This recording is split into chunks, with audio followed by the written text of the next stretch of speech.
This is more than a book talk. I'm going to build on the theme of Cornwall at home and away, focusing on identities, belonging, and women writers in the context of migration and Anglophone writing that connected individuals and communities across changed territories. When Britain was a maritime kingdom, Cornwall was part of the island hub of seaborne communications, which carried coastal and global trade, travellers, and correspondence. Thinking about migration, what we lack are group biographies of the Cornish men and women who left 18th century Cornwall to pursue trades and professions overseas or elsewhere in Britain, and the extent to which they carried a Cornish family and community identity with them. It would be well worth investigating the extent to which 18th century Cornish migrants formed networks and communities, as we know the diaspora from Wales, Scotland, and Ireland did. Catherine Phillips, who is pictured here, was a Quaker minister who travelled in America and Europe. She settled in Cornwall after marrying a copper agent and wrote most of her publications here in the 1780s to the 1790s. When Matthew Bolton heard her speak at Truro, he wrote to tell his daughter about the way that Catherine had held the attention of her audience, speaking on serious matters. Catherine wrote about the tin trade, food shortages, and land management in Cornwall, and she advocated the abolition of the slave trade. She might be seen as an early example of someone who lived local and acted global. Turning now to London, in 1738, when Thomas Pellow returned from Morocco, where he had spent 23 years as an enslaved European, he initially arrived in London, where he was directed to the wharf near London Bridge, which was used by Cornish tin ships, went to the tavern frequented by Cornish mariners, and obtained his passage to Falmouth. Several women writers who had strong connections with Cornwall wrote and published in London, and I looked at the extent to which they operated within a Cornish community while they were in London. The Cornish Club, which held dinners during the winter season only, admitted men and not women as members, but these included the brothers of Elizabeth Trephasis and the Williams sisters, who wrote and published. And the membership also included Davis Giddy, who was friends with Tamzin Dennis, a novelist who visited London twice. On the first occasion that Tamzin Dennis visited London, she met John Woolcott or Peter Pinder, who offered to help her publish her writing. And on the second, longer visit, she stayed at her uncle's house in London and went to the theatre with Mrs. Wedgwood's sister, Kitty, where she saw Sarah Siddons play Lady Macbeth, and that's the second picture on this screen. 4 of the women writers who were included in the book had some contact with the radical circles of Mary Wollstonecraft and William Godwin. Elizabeth Trephasis met William Godwin once. Elizabeth Trephasis and William Godwin were both friends with the army officer Henry Barry, and as far as I know, Elizabeth Trephasis didn't coincide again with William Godwin. By 1797, Mary Wollstonecraft and William Godwin were a couple. When Mary's sister Everina was appointed as governess to the family of the second Josiah Wedgwood, she went to stay with Mary before taking up the position. While Everina was in London, she saw her friend, the poet Anne Batten Crystal. Soon afterwards, Godwin and Wollstonecraft married, and when their daughter, the future author Mary Shelley, was born, the novelist Eliza Fenwick nursed Mary, who died 2 weeks after the birth in which the placenta had failed to deliver. Everina then made plans with another sister, Eliza Bishop, to adopt Mary's 2 daughters, and although those plans did not come to fruition, the Wedgwoods then appointed Tamzin Dennis as their governess. I don't know whether Tamzin Dennis met William Godwin, but the Wedgwoods were friends of William Godwin, and she certainly writes about him in her letters and read some of the things that he wrote. As early as 1790, Mary Wollstonecraft had written about the common feelings of humanity, which meant that, and I'm quoting here, the sight of distress made its blood flow with more velocity, and the heart, literally speaking, beat with sympathetic emotion. And Wollstonecraft identified this emotional response as the moral basis for common principles of humanity, which spanned racial, national, and cultural boundaries, making her a cogent advocate for the abolition of slavery, as well as women's rights.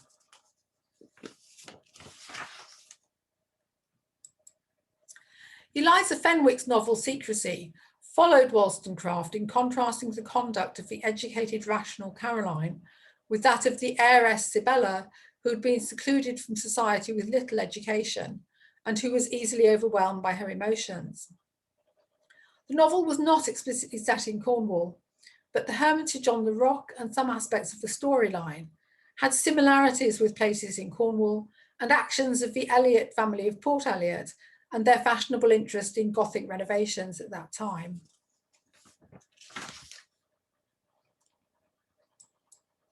Several Cornish women writers wrote about the social position and experience of women and their relationships to each other. Elizabeth Trephasis wrote female friendship verses. Tamzin Dennis, possibly drawing on folklore and stories she had read or told to children, primarily blamed other women, a mean stepmother and a jealous wife, for her female character's misfortunes, and the novel was set partly in a convent.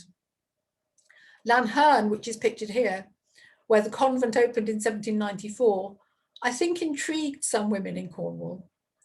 The Williams sisters, whose father inherited Carnanton in 1808, visited the convent and later published a novel, which they had written jointly in 1818, which tells the story of a group of women establishing a Protestant convent or a community for single women, until their lives are disrupted by the crew of a ship wrecked on the coast nearby. And once again, this was not directly set in Cornwall, but many of the landscapes were reminiscent of Cornwall. Only one woman writer in Cornwall, the Millbrook poet and novelist Anne Thomas, looked directly at national identity when she made the male protagonist of her novel, Adolphus de Biron, who was the son of a Scot and a French woman, choose to support Britain in the war against revolutionary France. Thinking about identities within the island of Britain, following the Battle of Culloden in 1745, Tobias Molit, who was a Scot living in London, wrote Tears of Scotland, which may have influenced Fortescue Hitchens' choice of title when he published Tears of Cornubia in 1812, mourning the wreck of the HMS St. George with the loss of over 700 lives, including one of Fortescue Hitchens' school friends. I'm going to read a quote here, which is on the screen, in which Hitchens says, "Mild peace we return, we sigh at thy delay, and shrink from warfare's desolating sway. Yet 'tis a needful evil, though 'tis such as none whom pity sways can hate too much." Although Hitchens yearned for peace after 2 decades of almost continuous war, evidently he was still prepared to accept it as a necessary evil. But there were many Cornish lives left in the wreck of the HMS St. George, and it did have an impact on the community in Cornwall. In 1812, the Naval Chronicle reported what they described as a supernatural appearance experienced by the father of Thomas Branwell, who had died in the wreck. The Naval Chronicle, presumably informed by a local person who may have written this, said that on Christmas Day, so unfortunate to that ship, and nearly about the time when she perished, the old gentleman, that's Richard Branwell, called for his daughters and informed them that he had seen his son Thomas very wet, with his hair and clothes covered with sand, and he supposed that he had, in landing, fallen on the beach. He therefore desired them to get some refreshment whilst their brother was shifting his clothes. The young ladies endeavoured, but in vain, to persuade their father that he had not yet returned, though the ship was expected home daily. Turning now to look at the Branwell family and the Brontes, Elizabeth Branwell, who's pictured at the top here, lived with the Bronte family from 1821. and she home educated the sisters from 1825 to 31. They would have lessons in the morning, then take a walk before lunch, do some sewing in the afternoon, and then the children had free time after tea or between tea and bedtime, which is when the children started inventing stories and writing. Elizabeth Branwell probably told the children family stories and Cornish folk tales. There were books and magazines in the parsonage which had been brought from Cornwall, and there's a quote from Shirley here, written by Charlotte Bronte, where she talks about the books which belong to her an Aunt Mary in the novel. Some venerable ladies' magazines that had once performed a sea voyage with their owner and undergone a storm, and whose pages were stained with salt water. Some mad Methodist magazines full of miracles and apparitions, of preternatural warnings, ominous dreams, and frenzied fanaticism. The equally mad letters of Elizabeth Rowe, From the Dead to the Living, and a few old English classics. And we know that those books were actually present in the parsonage as the children were growing up, and that they read them. One of the first people to write about the Branwells was a bard of the Cornish Corsairs, Joseph Hamley Rowe, and he wrote about the Branwells, but he also wrote about Cornish folklore, particularly about the folk tales published by William Bottrell. And he wrote, and Hamley Rowe also wrote about the Cornish landscape. These elements of the Branwell family and the stories that were told about the Branwell family to the Bronte children, Cornish folklore and the tales that were told to them as children, and the everyday walks that they took with their aunt, I think may have influenced their writing.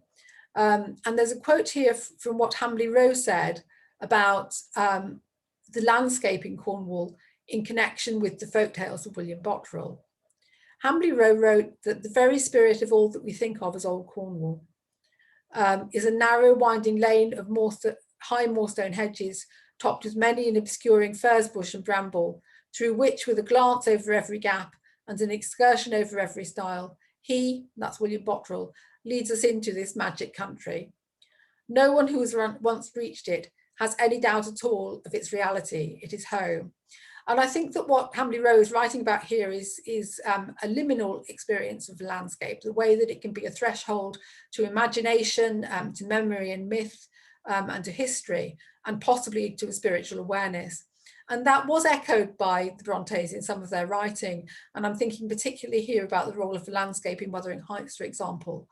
They did actually, perhaps because of their experience of walking in Yorkshire with their Cornish aunt, they actually used the landscape as a way into some of the issues that they were writing about in their novels. And also, I think particularly there may be a connection between the publications from Cornwall, which were present in the parsonage at Haworth, and the Bronte sisters' interest in supernatural and surreal experience.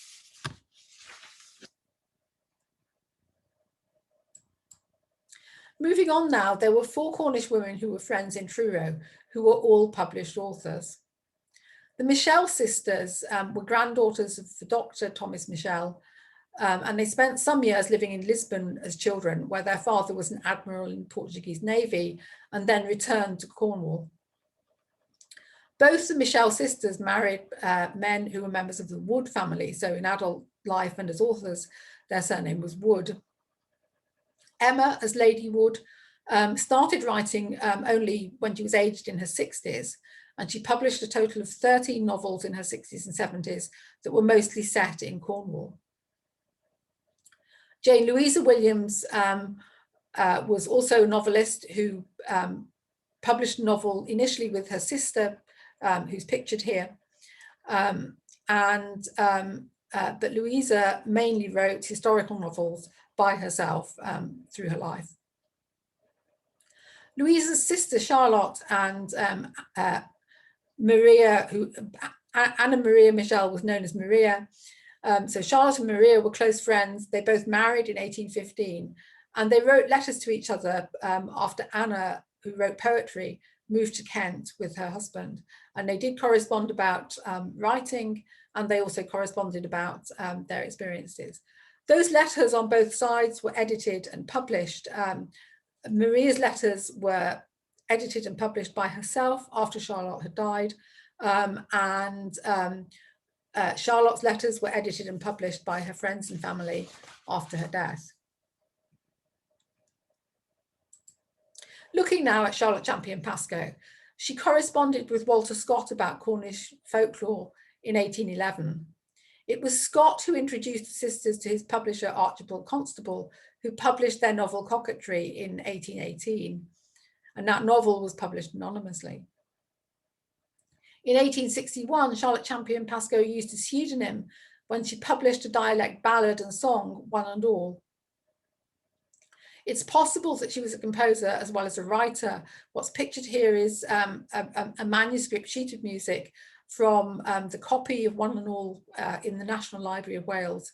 And it's not clear whether that was composed by Charlotte Champion Pasco or by somebody else, but the portrait of Charlotte Champion Pasco, which is photographed here, showed her holding a sheet of music. Charlotte Champion Pasco was interested in Cornish folklore and wrote to Walter Scott about it more than 50 years before the collections of Cornish folk tales were published by Hunt or Bottrell.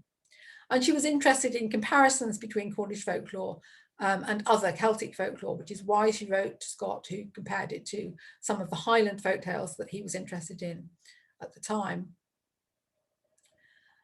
Charlotte Champion Pasco also collected dialect expressions, which she called Cornishisms, and she wrote about some of those in her letters to Maria.